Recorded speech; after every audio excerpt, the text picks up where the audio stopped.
지난 3일간 계속돼왔던 중국의 타이완 봉쇄 훈련은 오늘 낮 항행 금지 경고 시간이 끝나면서 종료된 것으로 보입니다. 하지만 장소를 옮겨서 군사훈련을 계속하고 있는 데다 타이완 주변에서도 무력 시위는 당분간 이어질 것으로 보입니다. 국제부 연결해서 이 소식 알아보겠습니다. 강성훈 기자. 네, 국제부입니다. 네, 지금 중국군의 타이완 봉쇄 종료된 겁니까? 네, 현재까지 중국 해사국의 추가 훈련 경고가 없는 것으로 봐서 타이완 봉쇄를 목적으로 한 훈련은 일단 종료된 걸로 보입니다. 중국 해사국은 당초 지난 4일부터 우리 시각으로 오늘 낮 1시까지 타이완 주변 6개 구역에 대해 항행 금지 경고를 했습니다. 하지만 항행 금지를 경고한 시간이 이제 지났고 현재 해사국의 추가 항행 금지 경고는 아직 나오지 않은 상태입니다. 네, 중국이 어제부터 서해 쪽에서 새로운 실탄 사격 훈련을 시작했는데 이건 역시 타이완 문제와 관련이 있는 겁니까? 네, 그럴 가능성이 있습니다. 어제 중국이 새로 발표한 훈련 구역은 황해 남부인데요. 구체적으로는 중국 장쑤성에 있는 련윈항 앞바다입니다.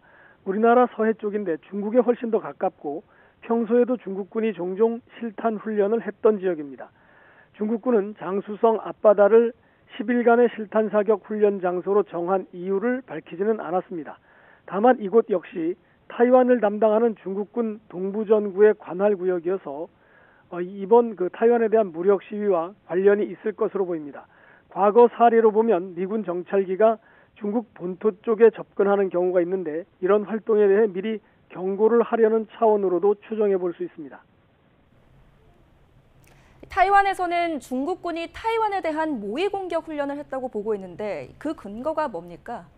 네, 타이완 국방부가 어제 밝힌 내용인데요. 중국군이 어제도 군용기와 군함을 대거 투입해서 무력 시위를 벌였다면서 이같이 주장했습니다.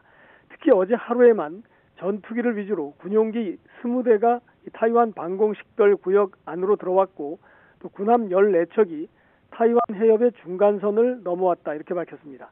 타이완 섬을 사실상 봉쇄한 채 미사일을 발사하고 또 무력 위협을 계속하는 점을 들어 타이완에 대한 모의 공격이라고 보는 겁니다. 이에 대해 미국 백악관은 중국군의 이런 활동은 현상을 변경하려는 시도라면서 도발적이고 무책임하며 오판의 위험성을 키운다고 비판했습니다. 하지만 중국은 이번 타이완 섬 봉쇄 훈련이 종료된 이후에도 이전처럼 타이완 방공식별 구역을 수시로 드나들고 훈련도 이어갈 것으로 보입니다. 더구나 중국군의 전투기나 군함이 타이완 해협 중간선을 넘는 것을 포함해 이 타이완을 위협하는 대규모 군사훈련이 더 자주 실시될 수 있다는 전망까지 나오고 있습니다. 지금까지 국제부에서 전해드렸습니다.